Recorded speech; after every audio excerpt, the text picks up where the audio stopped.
నీకు నేనిచ్చిన డబ్బు సరిపోకపోతే ఇంకా తెచ్చిస్తాను. ఆ అమ్మాయిని మాత్రం వదిలేయండి. Date of birth, date of death decide చేసేది మీ నోటి మాట కాదు, నీ రివాల్వర్ తూట కాదు, పైవాడి రాత. అమ్మాయిని వదిలేయండి. ఆడపిల్లను చిత్రహింసలు పెట్టారు, ఊరుకున్నా. తప్పుడు కూతలు కూశారు, తట్టుకున్నా. పాడు చేసి చంపేస్తానంటే మూసుకుని ఊరుకుంటారనుకుంటున్నారా కొడకల్లారా? ఒక్కొక్కరిని భయంతో పరుగులు, ఆయుష్ కోసం అరుపులు, కంగారుతో కేకలు పుట్టించకపోతే నేను మగాన్నే కాదు.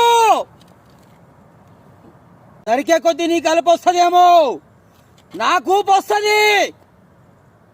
భయపడకమ్మా, వీడిని ఇప్పుడే చంపేయలేమ్మా. వెళ్ళమ్మా.